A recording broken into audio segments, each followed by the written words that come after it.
Yo guys, and welcome to my video. Mungkin kau dah tahu kenapa aku senyum lebar sekarang ni, sebab tahun lepas aku ada bagi tahu dekat korang yang Xiaomi dah start pergi ke arah untuk collaboration dengan Leica kan. And turns out to be true. 12S Ultra, diorang adalah yang pertama untuk dapatkan that Leica branding and collaboration dengan sebuah jenama daripada kamera contohnya. And it's a legendary punya Leica ataupun branding. Tahun yang berikutnya 2023, kita dapat the latest second generation untuk Leica branding untuk dia punya flagship devices. Dan aku suka dengan apa yang Xiaomi tawarkan dekat sini untuk pengguna dekat dalam Malaysia. Alright, without wasting more time, aku terus dah untuk beritahu dekat korang apa yang kau akan dapat. And ada benda juga mungkin kau akan rasa a bit disturbing, and maybe sebab dia nak simplifikan semua benda. So, apa first impression korang bila tengok Xiaomi 13 Pro ni dekat sini? Cuba kau beritahu aku. Nampak sangat nice, nampak stealthy, nampak premium, nampak orang kata all black kan? All black everything. Untuk pandangan mata aku sendiri, bila tengok device ni mengingatkan aku terhadap iPhone 7 Plus model yang glossy tu. Tapi yang ni kaca tau. Apa yang kau boleh tahu dekat sini adalah belakang dia actually bioceramic, dan yang depan actually dia pakai Gorilla Glass Victus untuk dia orang punya protection.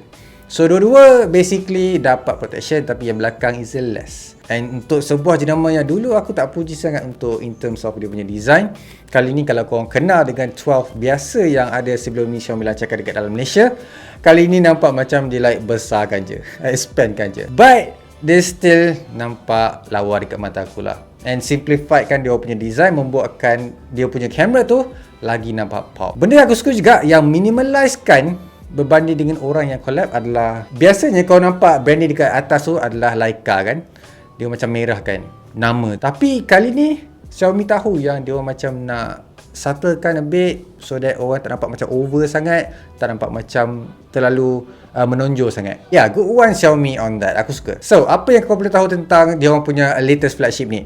Dekat sini ni adalah version Pro, dia belum ada version Ultra lagi. Tapi apa yang kau boleh tahu adalah dia still pakai prosesor yang terbaru dan juga yang latest, that is Snapdragon 8 Gen 2. So untuk prosesor macam tu, kau akan dapat macam biasalah untuk UFS 4.0.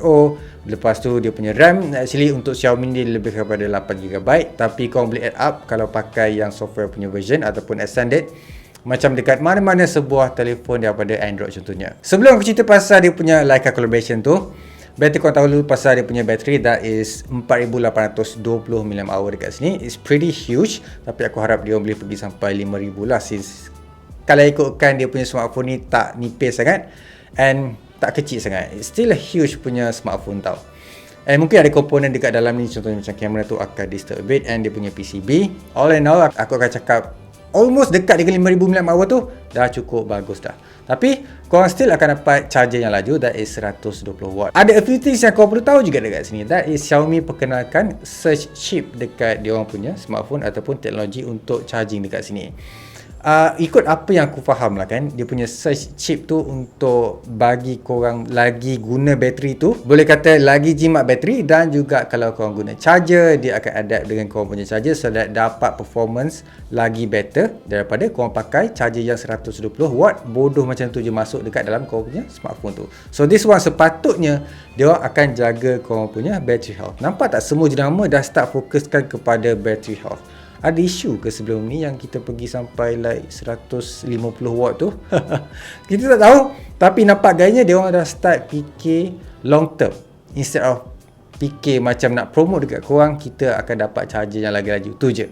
So sekarang is a nice, orang kata, time untuk dapatkan charger yang laju, and at the same time korang dapat jaga korang punya battery health. Tak ada function lah kan kalau korang pakai like boleh charge dalam masa 19 minit, tapi korang akan dapat battery health ataupun battery life tak lama pun. Less than a day tak sepatutnya dapat, and tak sepatutnya ada isu macam tu bila pakai bateri yang besar dekat sini. But macam biasa, korang still akan dapat reverse wireless charging, that is 50W. Kebanyakan flagship sekarang dah start pakai 50W as a standard. Kalau tak ada tu macam a bit lacking. And korang akan dapat reverse charging 10W juga kalau korang nak tahu. Alright, kita akan straight to the point dekat dia punya kamera je dekat sini. This is a collaboration antara Xiaomi dan juga Leica. and diorang ada tweak juga untuk dia punya sensor and dia punya color and everything. Kita semua tahu benda tu. Tapi apa yang membuatkan Leica a bit special kali ni adalah diorang actually tak pakai macam apa yang Huawei pakai dekat diorang punya smartphone dekat sini. That is, kalau yang dekat Huawei dia pakai Lumilux, tapi yang dekat Leica Xiaomi dekat sini dia pakai actually Vario Summicron. So Summicron ni lebih kepada overall punya use. Kalau kan sebelum ni macam Lumilux 1.4 kalau tak silap, yang ni adalah 2.0. Dia punya aperture lah. So benda ni adalah bagus untuk all-rounder punya user kan.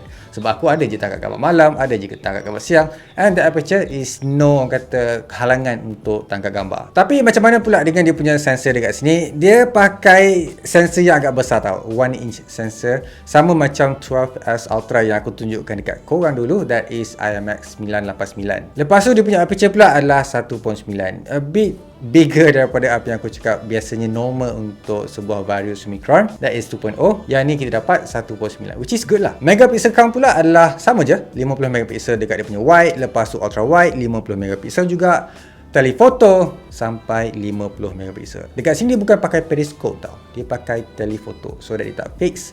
But ada teknologi yang dia letak juga dekat dia punya telefoto punya kamera dekat sini, that is dia punya floating lens. So floating lens ni kalau ikutkan lah kan, dia actually nak buatkan korang lagi dekat untuk tangkap gambar. So benda tu akan buatkan korang tangkap gambar close up lagi best bila pakai telefoto. Pernah tak pakai makro punya shot, tapi dia punya shot tu actually quite blurry and kadang-kadang kau perlu pergi dekat sangat-sangat untuk dapatkan shot yang nice. And kalau kau nak tangkap gambar serangga contohnya, akan ada masalah untuk dekatkan sebab dia macam laju kan. So benda ni sepatutnya dapat solve that problem, and aku prefer this method instead of pergi dekat ultra wide and pergi dekat-dekat. Benda tu is not orang kata convenient to use. And other than that, untuk dia punya recording macam biasa dia boleh pergi sampai 8K kalau tak silap, dan juga boleh pergi sampai 60 fps untuk dia punya 4K recording. Kalau ikutkan Xiaomi dah lama buat benda ni untuk 8K recording tu. Untuk kamera depan 32 megapiksel, it's quite high actually. Tapi aku tengok juga dia punya hasil, sebab kadang-kadang 32 megapiksel untuk kamera depan ni kena uji betul-betul untuk tahu kepastian dia. Bukan dekat situ je apa yang Xiaomi dapat tawarkan, especially bila collab dengan Leica kan. Kau still akan dapatkan that 10-bit punya color bila record video 4K, and benda ni sangat dialu-alukan. And then untuk orang yang memang suka tangkap gambar ataupun daripada kamera Leica, ataupun at least nak rasa macam kamera Leica lah kan, dia actually ada dia orang punya preset sendiri and calibrate color tu nampak macam bila korang tangkap gambar guna kamera Leica. So itulah kenapa orang pergi dekat jenama Leica. Dan sepatutnya sensor yang ada dekat sini 1 inch sensor, sebab Leica terkenal dengan sebuah sensor yang besar kan, termasuk APS-C, sebab biasanya orang akan fokuskan dekat full frame je. APS-C pun Leica pun ada juga. Fazli, tadi kan kau cakap pasal dia punya telefon ni actually agak besar kan. Berapa dia punya size? Untuk dia punya screen dekat sini adalah 6.73 inci. It's a normal punya size je kalau ikutkan. Tapi dia tak rasa macam besar sangat. Mungkin sebab aku dah terbiasa dengan sebuah telefon yang besar ataupun bigger than this especially. Bagi aku size dia just nice je. Cuma untuk orang yang nak sampai dekat atas tu is a bit susah lah kan. Untuk tangan aku mungkin tak. Yes, kau akan dapat curve punya display, tak macam Xiaomi 13 biasa. Yang Pro ni kau akan dapat a bit curve dekat side, dekat atas bawah ada juga sebenarnya, tapi macam tak adalah obvious sangat. Dia just nak bagi finishing dekat ujung-ujung je. Tak ada intention untuk buatkan dia sebagai quad display pun kadang-kadang. Dan macam biasa untuk flagship punya screen dia ada 120Hz, which is adaptive 1 sampai 120Hz. Dia punya needs of brightness juga tak kurang 1900. Untuk orang yang duduk outdoor memang akan nampak dengan jelas, tak ada masalah, and korang tak perlu nak risau sangat kadang-kadang. Cuma je dekat sini apa yang kau perlu risau adalah bila korang cuba untuk fokus main game. Dia boleh support sampai 240Hz. Kalau ikutkan 240 tu sama macam sebuah telefon daripada Galaxy. Untuk sebuah telefon flagship yang fokuskan dekat kamera dekat sini, korang tak akan dapat yang tinggilah untuk dia punya hertz. Tapi kalau ikutkan tak ada masalah sangat, sebab aku tahu, aku yakin orang yang beli telefon ni memang fokus dia adalah untuk tangkap gambar ataupun casual punya user. So selain daripada tu, korang akan dapat Dolby Atmos punya speaker atas dan bawah, tapi dia tak ada branding macam Dolby Atmos speaker macam yang dekat lain. So tu cara mana Xiaomi nak tunjukkan yang diorang sekarang tengah fokuskan dekat kamera Leica. Kalau tak, diorang pun letak juga untuk branding Dolby Atmos tu. overall aku suka sebab telefon Xiaomi ni sepatutnya ada speaker yang bagus instead of pakai yang bodoh je punya speaker, dia punya stereo tu. Alright guys, macam biasa, tu je yang aku boleh cakap pasal Xiaomi 13 Pro ni, which is really exciting to me, and aku tak tahu korang tu je ke tak. Cuba komen dekat bawah apa yang korang suka dengan telefon ni. Aku akan buat review juga nanti. Tak sabar. So guys, leave a like, subscribe. See you soon, keep smiling, and see you guys on my next video. Bye. Lawa siut, aku sukalah. Rasa macam tak nak pakai casing, kau tahu tak? Cantiknya belakang dia ni.